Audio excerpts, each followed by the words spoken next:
আমি এই মুহূৰ্তত বাংলাদেশৰ সমস্যাক লৈ চিন্তিত হৈ আছো কিন্তু অসমতেই সৃষ্টি হৈছে ঠায়ে ঠায়ে ক্ষুদ্ৰ ক্ষুদ্ৰ বাংলাদেশ বাংলাদেশত হিন্দুৰ সংখ্যা মাত্ৰ 8% কিন্তু অসমতে বহু ঠাই আছে য'ত হিন্দুৰ সংখ্যা মাত্ৰ 12%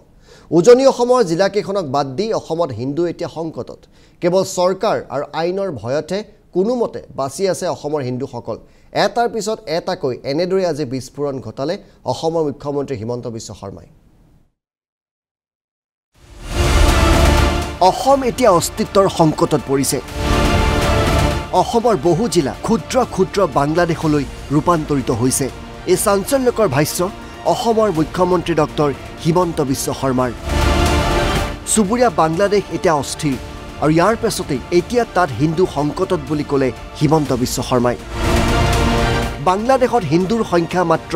8% কিন্তু অসমৰ বহু জিলাত হিন্দু এতিয়া সংখ্যালঘু হ'ল হিমন্ত বিশ্ব শৰ্মাৰ মতে অসমৰ কেইবাখনো জিলাত হিন্দু কোনোমতেহে বাছি আছে অসমত চৰকাৰ আৰু আইনৰ ভয়তে বাছি আছে হিন্দু এই উদ্বেগজনক তথ্য দিলে হিমন্ত বিশ্ব শৰ্মাই আজি বাংলাদেশত 8% হিন্দু আছে তেনেকে অসমৰো বহুত জিলা আছে য'ত হিন্দুৰ সংখ্যা একেবাৰে কম সেই জিলাসমূহত আজি আমাৰ মানুহখিনি অকণমান বাছি আছে এইটো কাৰণে যে এতিয়াও চৰকাৰখনৰ প্ৰতি ভয় বা এটা আইনৰ প্ৰতি তেওঁলোকৰ ভয় আছে অসমীয়া মানুহে যদি একেলগে নাথাকে বা যিখিনি মানুহে এটা নিজৰ সংস্কৃতিক বিশ্বাস কৰে তেওঁলোক একেলগে নাথাকে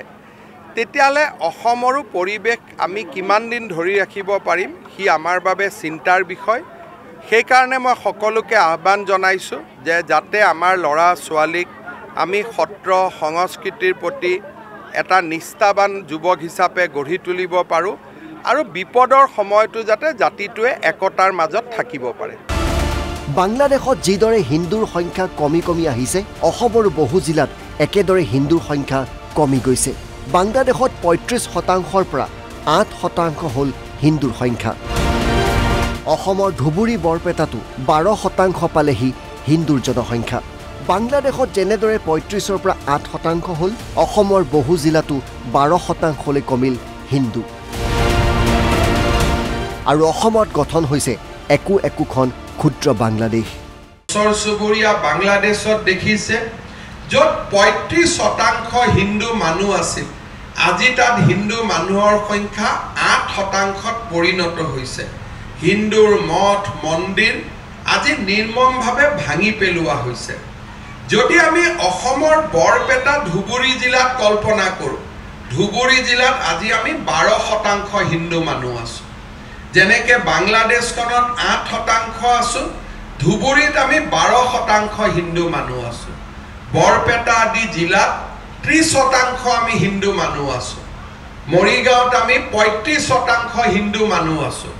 অৰ্থাৎ একোখন ক্ষুদ্ৰ বাংলাদেশ এতিয়া আমাৰ অসমৰ জিলাই জিলাই ইতিমধ্যে নিৰ্মাণ হৈছে মাত্ৰ কাৰোবাৰ ভয়ত যে চৰকাৰৰ লগত পুলিচ আছে চৰকাৰৰ লগত মিলিটাৰী আছে যদি হিন্দু মানুহক আমাক অত্যাচাৰ কৰো আমাক গ্ৰেপ্তাৰ কৰিব আমাক আক্ৰমণ কৰিব আমাক চৰকাৰে আইন আদালতত লৈ যাব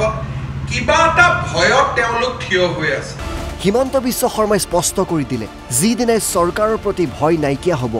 সেইদিনাই অসমত বাংলাদেশৰ দৰে ভয়ানক পৰিৱেশৰ সৃষ্টি হ'ব যিদিনাখনে সেই ভয়টো ভাঙি যাব সিদিনাখনে আমি আজি যি দৃশ্য বাংলাদেশত দেখিছো সেই দৃশ্য আমি অসমৰ উজনি অসমৰ জিলা কেইখনক বাদ দি আমি সকলোতে দেখা পাম আৰু সেয়া আমাৰ জীৱনৰ বাস্তৱ সত্য আৰু তাক আমি কেনেকৈ প্ৰতিহত কৰিব লাগিব যেতিয়া নতুন চামক আমি নামঘৰসমূহক সত্ৰসমূহক আঁকোৱালি ল'বলৈ শিকাম যেতিয়া চৰকাৰৰ ওপৰতে আশা নকৰি ৰাইজৰ জীৱন আৰু হৃদয় নামঘৰ সত্ৰসমূহৰ লগত জড়িত হৈ থাকিব তেতিয়া আমি আমাৰ ভাগৱতখনক আমি আমাৰ কীৰ্তন পুথিখনক বহু বছৰলৈ আমি ৰক্ষা কৰিব পাৰিম সেইকাৰণে মই টঙৰা সত্ৰৰ এই পবিত্ৰ ভূমিত থিয় হৈ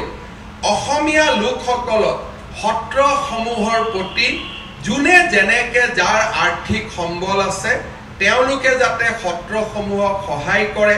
সত্ৰসমূহক নিজৰ ভৰিত নিজে থিয় হৈ থাকিবলৈ সহায় কৰে, তাৰ বাবে মই আহ্বান জনাম। গুৱাহাটীৰ ৰুক্মিণীগাঁৱৰ তৰঙা সত্ৰৰ ভকতগৃহ আৰু ভোজগৃহৰ উদ্বোধনী অনুষ্ঠানত হিমন্ত বিশ্ব শৰ্মাই এই সকিয়নি প্ৰদান কৰে। অসমীয়াৰ ভাগৱত কীৰ্তন ৰক্ষা কৰিব হ'লে অসমীয়াৰ সত্ৰসমূহৰ প্ৰতি দান বৰঙণি আগবঢ়াবলৈকো অনুৰোধ জনালে হিমন্ত বিশ্ব শৰ্মাই। ভিডিঅ' জাৰ্নেলিষ্ট নিকুৰ সৈতে দীপাংকৰ মেধি, NB নিউজ, গুৱাহাটী।